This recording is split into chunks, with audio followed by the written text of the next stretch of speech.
할렐루야. 1월 12일 화요일 새벽 기도를 시작하도록 하겠습니다.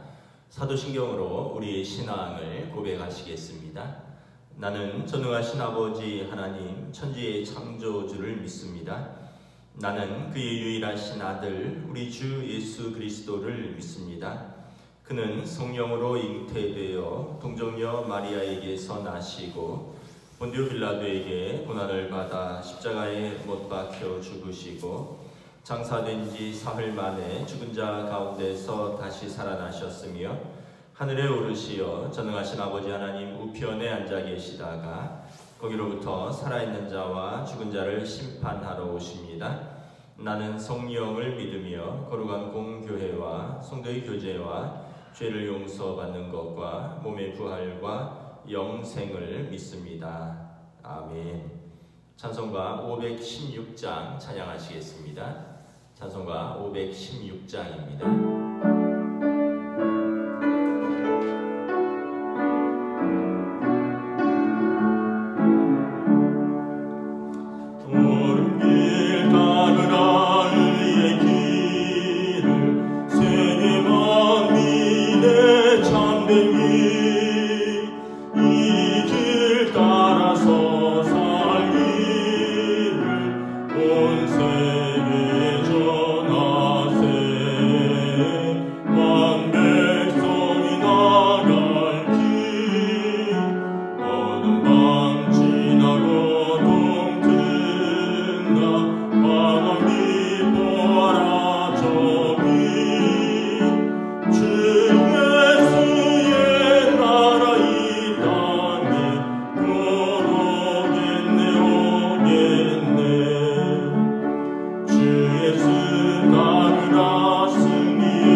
신약성경 마태복음 1장 1절부터 17절까지 말씀입니다.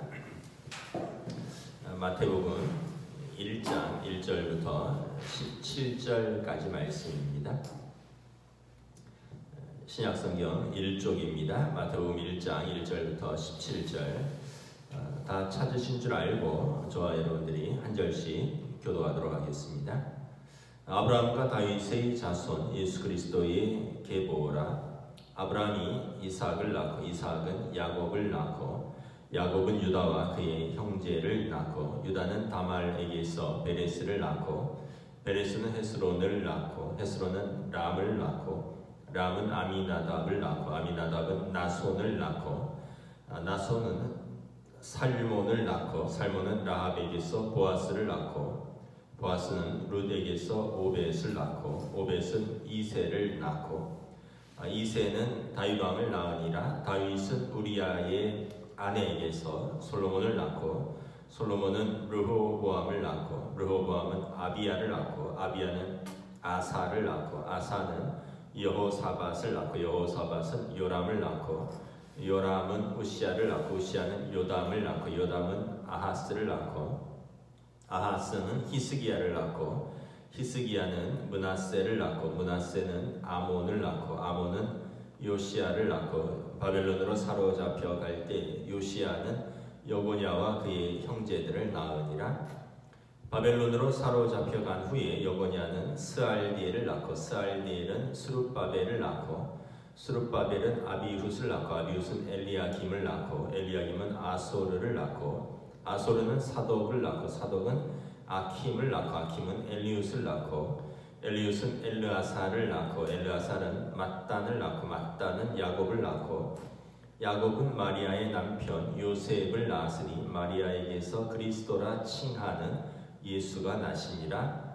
그런즉 모든 대수가 아브라함부터 다윗까지 14대요 다윗부터 바벨론으로 사로잡혀 갈 때까지 14대요 바벨론으로 사로잡혀 간 후부터 그리스도까지 14대더라. 아멘. 할렐루야. 오늘도 새날이 시작되었습니다. 하나님께서 은혜와 평강으로 함께하여 주시기를 축복합니다. 오늘부터 이제 마태복음을 우리가 순서에 따라서 보도록 하겠습니다. 우리가 마태복음은 사복음서의 첫 번째 복음서이죠. 마태가 쓴 것입니다. 마태는 예수님의 12제자 중에 한 명인 세리 마태입니다. 또 레위라고도 불리죠. 레위, 세리 레위라고도 불립니다. 그래서 마태 사도께서 지은 첫 번째 복음서이다.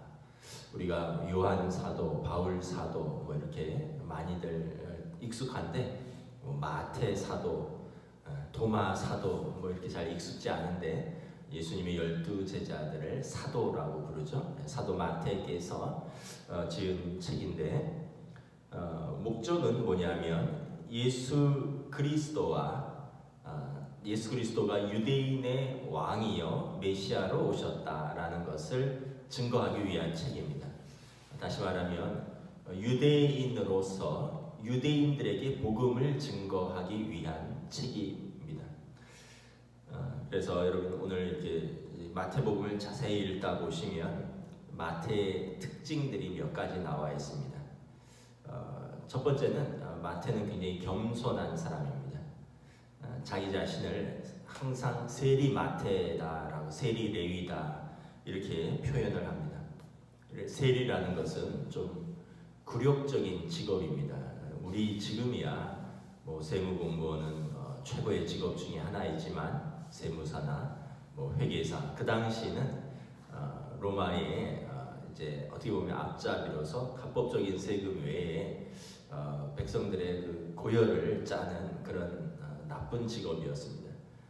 그럼에도 불구하고 예수님을 따르고 새로운 사람이 되었고 항상 마태는 자기를 서술할 때 세리 마태다 자기의 전직 직업을 이렇게 붙입니다. 그러니까 마태는 굉장히 겸손한 제자라는 것을 알 수 있습니다. 또 복음서에 보면 마태가 자기의 그 어떤 직업적인 특징을 살려서 아주 어떤 돈의 단위들 반세겔 성전세를 뭐 내지 않느냐, 한 세겔 동전, 뭐 한 달란트 이런 동전의 어떤 단위들, 돈의 단위에 대해서 비교적 굉장히 정확하게 기록하고 있습니다. 아마 이것은 그의 직업적인 특징을 잘 나타낸 것이라고 생각됩니다. 여러분 누가복음에 보면 누가는 의사였습니다. 그래서 누가는 뭐 혈류병 앓는 여인, 뭐 고창병, 뭐 이런 병명 이름을 다 이렇게 이야기를 하듯이 마태복음에는 돈의 단위가 비교적 자세히 나와 있어서 마태가 세리였다는 것을 증거하고 있습니다. 또한 오늘 마태복음에 보면 이 예수님께서 유대인의 왕으로 오셨다. 예수님의 탄생 기사에서 헤롯과 동방 박사들의 이야기에서 유대인으로 왕으로 오신 이가 누구뇨 하고 동방 박사들을 통해서 유대인의 왕이 오셨다라는 것을 선포합니다. 헤롯이 왕이 아니라 유대인의 진짜 왕이 오셨다. 그래서 예수 그리스도께서 유대인의 왕이다. 유대인의 메시아다. 유대인 출신이시다. 이걸 유대인들에게 전하기 위한 복음이기 때문에 강조하는 것입니다. 자, 오늘 1장 1절부터 이제 보면 이 족보로부터 시작을 합니다. 아브라함과 다윗의 자손 예수 그리스도의 계보라. 예수님이 아브라함과 다윗의 자손이다라는 것을 밝히고 있습니다. 여러분 예수님은 그냥 어떤 유대인의 왕이요, 그냥 그가 메시아다 하면 사람들이 잘 안 믿을 거 아니겠습니까? 유대인들은 구약 성경을 믿는 사람들이고 그 사람들은 하나님께서 자신들에게 주신 언약을 믿는 사람들입니다. 그래서 예수가 그리스도이시라면 예수 그리스도의 계보라, 족보라 이런 뜻이죠. 예수께서 그리스도이시라면 그가 언약의 그 계보에서 나와야 합니다. 그래서 뭐 그냥 뚝 떨어진 데서 나오면 안 되고 아브라함과 다윗의 자손이시다. 그래서 육신적으로 그는 아브라함과 다윗의 언약의 자손이라는 것을 밝히고 있습니다. 여러분 구약 성경에서 아브라함은 믿음의 조상이고 언약을 하나님께 처음 받은 사람입니다. 창세기 12장 또 15장에 보면 하나님께서 아브라함을 부르시고 그에게 복을 주시면서 그를 창대케 하고 그의 자손을 또 이 땅의 하늘의 별과 같이, 그리고 또 그를 축복하는 자는 하나님께서 축복하시고 그를 저주하는 자를 저주하겠다. 그래서 복의 통로로 아브라함에게 언약을 주셨습니다. 그래서 가나안 땅을 주시고 그의 자손을 하늘의 별과 같이. 그래서 창세기 15장에 보면 하나님께서 아브라함과 언약을 맺으시죠. 저녁 무렵에 쪼개놓은 송아지 사이로, 불 사이로 하나님이 지나가시면서 아브라함과 언약을 맺으십니다. 하나님께서 다윗과 언약을 맺으십니다. 특별히 사무엘 7장에 보면 다윗과 하나님께서 나단 선지자를 통하여 메시아 언약, 내 자손으로부터 이스라엘의 영원한 왕이 날 것이다. 레위가 영원할 것이다. 그래서 이 언약의 자손을 기다리는데 그분이 인자입니다. 이스라엘에게서. 그리고 그분이 메시아이십니다. 그분이 바로 예수이시다라는 것입니다. 근데 그 예수가 그리스도이시다. 그리스도는 기름 부음을 받은 자, 히브리어고요. 메시아, 헬라어고. 그리고 그래서 메시아 히브리어고요. 크리스토스, 그 헬라어입니다. 그래서 그분이 바로 우리의 구원자이시다. 예수 구원자, 그분의 계보이다. 그분은 아브라함과 다윗의 언약의 자손이다. 이런 뜻입니다. 두 번째, 오늘 우리에게 이 족보가 주는 의미는 무엇입니까? 예수는 역사다라는 것입니다. 허구의 인물이 아니라는 것입니다. 간혹 이렇게 역사 속의 인물과 허구의 인물을, 상상 속의 인물을 혼돈하는 경우가 있습니다. 그런데 예수님은 분명한 역사다라는 것입니다. 이 아버지가 있고 할아버지가 있고 그 조상들이 줄줄이 있고, 그래서 우리가 이렇게 신화 같은 데 보면 뭐 동명왕, 뭐 주몽은 뭐 알에서 깨어나고, 뭐 또 단군은 뭐 이 곰이 뭐 마늘과 쑥을 100일 동안 버텨서 그 여자로 변한 뭐 하는 뭐 이런 사이에서 태어나고 뭐 이런 뭐 복잡한 그 로마의 그 신화도 로물리스 형제는 늑대가 키우죠. 뭐 이런 누구는 또 신의 아들이고, 근데 예수 그리스도는 역사 속에 분명한 사람의 모습으로 오셨다. 예수님은 꾸며낸 허위도 아니고 신화도 아니고 허구도 아닌 역사다라는 것을 오늘 우리에게도 분명히 밝히고 있는 것입니다. 2절부터 쭉 보면 뭐 이스라엘의 역사를 쭉 나오는데 크게 이제 세 단계로 나뉩니다. 아브라함부터 다윗까지 17절에 보면 모든 대수가 아브라함부터 다윗까지 연례되어, 일단 아브라함부터 다윗까지는 하나님께서 언약을 이루시고 굉장히 어떤 이스라엘의 강성한 역사, 부국과 또 땅을 이렇게 넓혀가는 그런 아름다운 역사입니다. 그런데 다윗부터 몰락하기 시작합니다. 솔로몬 왕 때부터 나라가 갈라지고 결과적으로 바벨론으로 사로잡혀갈지 연례돼요.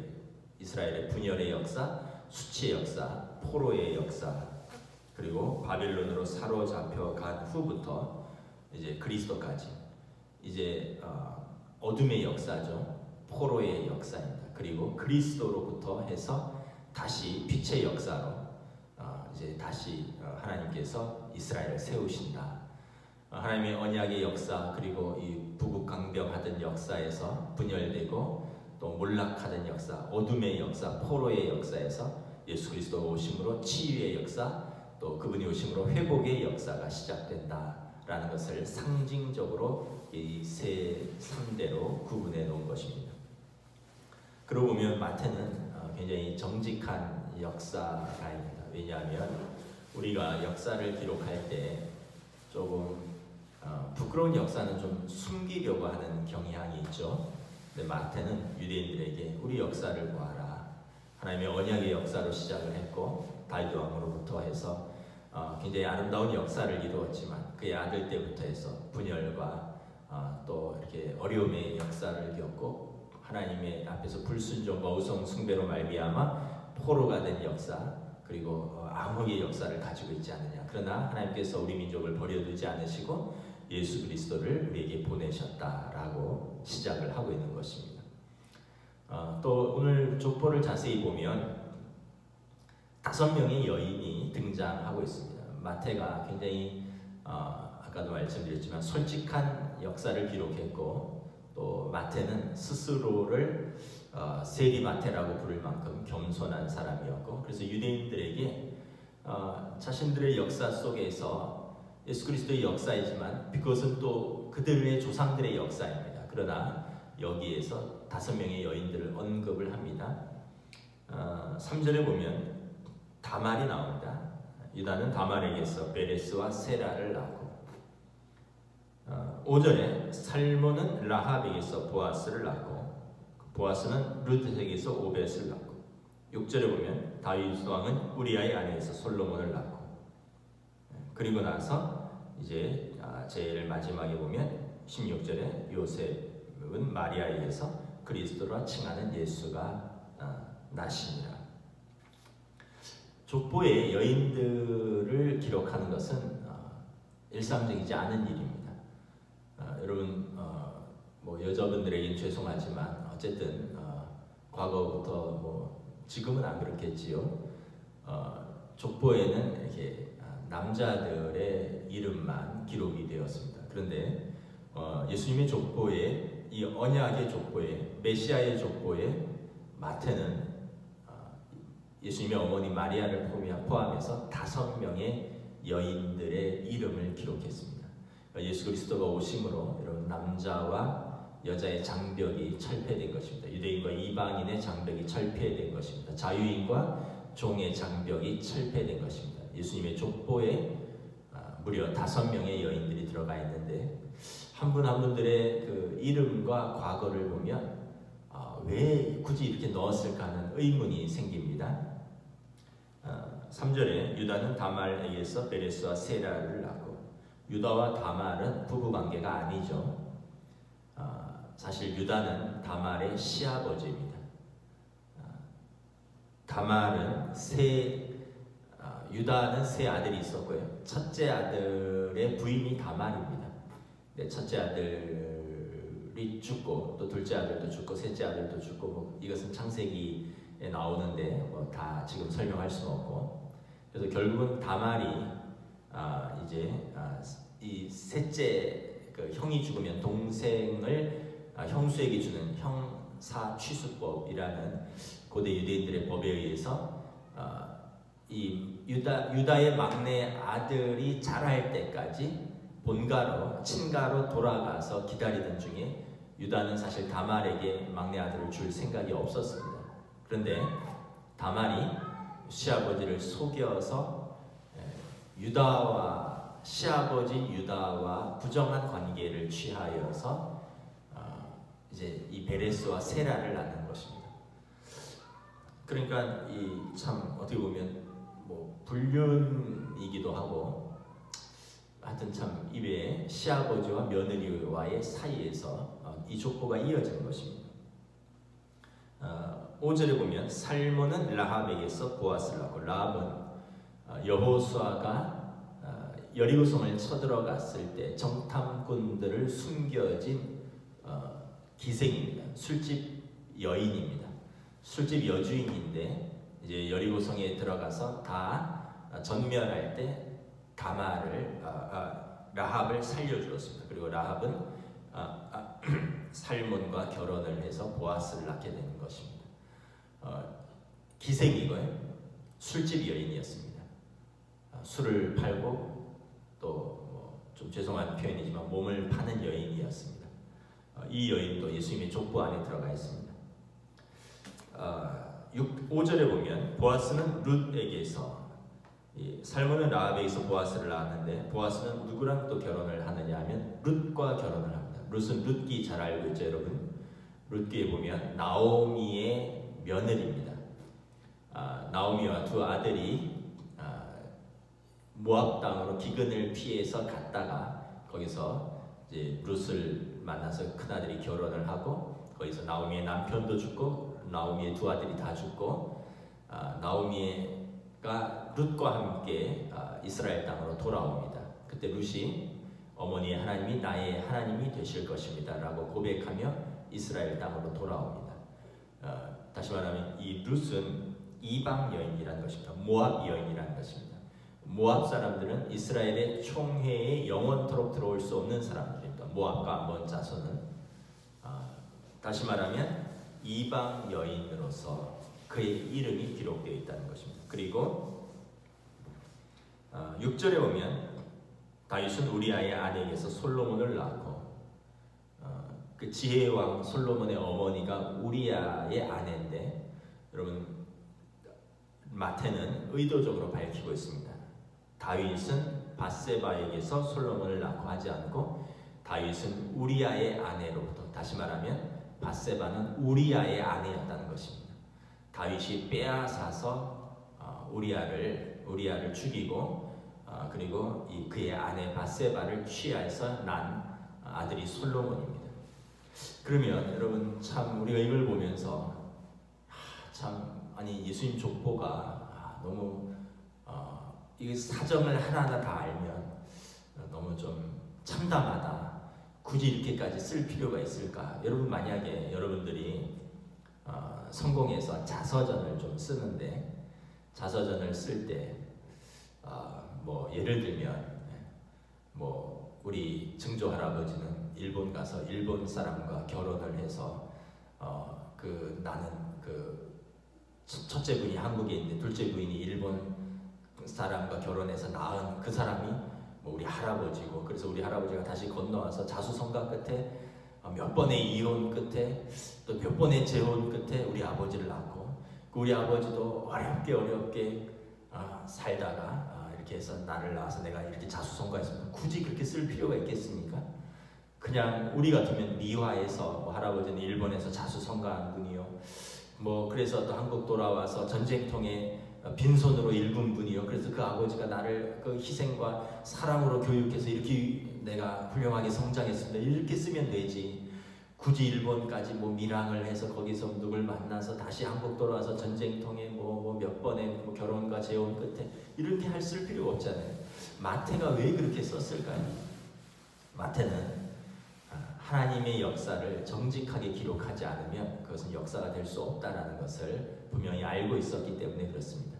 여러분, 유대인들에게 쓰는 복음입니다. 유대인들에게 그들의 수치와 어떻게 보면 그들의 부끄러움, 그들의 자존심을 다 무너뜨리고서라도 그러나 이것을 하나라도 바꾸지 않고 하나님의 은혜의 역사라는 것입니다. 언약의 역사이고 그러나 은혜의 역사라는 것입니다. 은혜가 뭘까요, 여러분? 그레이스, 하나님이 거저 주시는 선물이잖아요. 하나님께서 우리 민족에 언약도 주셨지만 우리의 부끄러운 과거도 있었지만 수치도 있었지만 하나님이 은혜를 통해서 우리를 덮어주시고 예수 그리스도를 우리에게 선물로 주셨다라는 것입니다.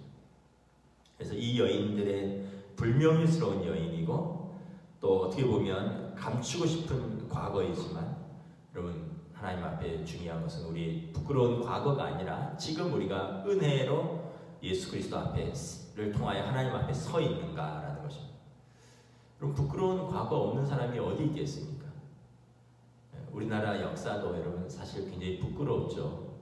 우리나라가 단일 민족이라고 그러는데 여러분 역사를 자세히 보면 가까이만 살짝 언급해도 여러분 청나라 때 무려 10만 명 이상의 여인들이 청나라로 끌려갔고요. 그리고 그 사이에서 아기를 낳고 그리고 우리나라로 돌아왔습니다. 중국 사람들의 피가 섞인 거예요. 여러분 일제 때 임진왜란 때 일본 사람들이 한국에 들어왔었고요. 또 36년의 역사 속에서 일본 사람들이 한국에서 살았습니다. 그리고 그들과의 사이에서 자녀들이 태어났습니다. 우리 피에 일본 사람들의 피가 꽤 많이 섞여 있다고 저는 생각합니다. 그러니까 우리도 단일 민족이라고 생각하면서 막 자랑을 하지만 우리 역사를 가까이만 봐도 이렇게 청의 침입, 일제의 침입 이런 막 부끄러운 역사들이 많이 있습니다. 그럼에도 불구하고 여러분 하나님께서 우리나라를 축복하시고 이렇게 또 아름답고 또 강한 나라, 또 부자 나라, 민주주의가 꽃피운 나라가 되지 않았습니까? 그래서 여러분 중요한 것은 과거의 부끄러움이 중요한 것이 아니라 지금 내가 예수 그리스도를 통해서 은혜를 받고 현재 내가 하나님 앞에 서 있는 것. 그래서 예수 그리스도를 통하여 언약의 역사, 은혜의 역사 안에 내가 들어왔다는 것. 이게 참 중요한 거죠. 사도 바울의 고백처럼 나의 나 된 것은 오직 하나님의 은혜밖에 없는 것입니다. 저나 여러분이나 여러분 하나님 앞에서 다 이렇게 부끄러움밖에 없지만 하나님의 은혜로 우리를 덮어주시고 오늘 이렇게 하나님의 자녀로 삼아주신 것이죠. 정말 하나님 은혜에 감사한 것이죠. 마지막으로 한 가지만 말씀드리고 마치겠습니다. 족보가 많이 있는데 마태 17절에 아브라함부터 다윗까지 14대, 또 다윗부터 바벨론으로 사로잡혀간 14대, 바벨론으로부터 그리스도까지 14대만 기록을 했습니다. 사실 사이사이 더 있는데 왜 빼고 상징적으로 14대씩만 기록을 했냐면 14라는 것이 다윗이라는 이름의 총합입니다. 다윗이라는 이름의 히브리 알파벳에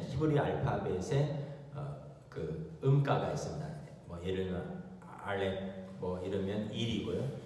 이런 식으로 해서 다윗의 이름을 알파벳으로 늘어놓고 이거 숫자를 더하면 14입니다. 그래서 이스라엘 사람들은 다윗을 통하여 메시아가 오실 것이다. 그래서 상징적으로 이 3세대를 끊어서 세대 간에 14대까지만 기록을 한 것입니다. 여러분 앞으로 예수 그리스도의 역사를 통해서 우리가 더 잘 알고 있지만 또 새벽마다 예수 그리스도를 통한 세계가 어떻게 열릴 것인가, 어떻게 이 언약의 역사, 어떻게 이 은혜의 역사가 열릴 것인가, 그리고 나를 은혜로 받아주신 하나님, 또 과거보다 지금의 나를 사랑하시고 미래의 나를 더 기대하시는 하나님 앞에서 여러분 또 우리가 새로운 기대를 가지고 말씀을 묵상해가는 시간들 되시기를 축복합니다. 기도하겠습니다. 하나님 은혜를 감사합니다. 오늘 마태 사도께서 예수 그리스도께서 유대인의 언약의 역사 속에서 왕으로 메시아로 이 땅에 오셨다. 그리고 우리의 부끄럽고 수치스러운 역사를 덮으시고 또 우리의 과거를 중요하게 여기지 않으시고 우리를 은혜로 구원하시고 예수 그리스도를 통하여 하나님의 백성으로 우리를 부르셨다. 빛된 역사가 이제 시작된다. 은혜의 역사가 시작된다. 누구든지 그 은혜의 역사 앞으로, 언약의 역사 앞으로 나아오라 초대하고 있습니다. 다시 또 우리가 새벽마다 마태복음을 묵상하면서 우리를 사랑하시고 우리를 은혜로 부르신 그 하나님 앞에서 우리가 다시 한번 귀하고 사랑받는 하나님의 자녀로 확인받고 살아가는 복된 시간들로 하루하루를 인도하여 주시옵소서. 감사를 드리오며 우리 주 예수 그리스도의 이름으로 기도드리옵나이다. 아멘. 하늘에 계신 우리 아버지, 아버지의 이름을 거룩하게 하시며 아버지의 나라가 오게 하시며 아버지의 뜻이 하늘에서와 같이 땅에서도 이루어지게 하소서. 오늘 우리 일용할 양식을 주시고 우리가 우리에게 잘못한 사람을 용서하여 준 것 같이 우리 죄를 용서하여 주시고 우리를 시험에 빠지지 않게 하시고 악에서 구하소서. 나라와 권능과 영광이 영원히 아버지의 것입니다. 아멘.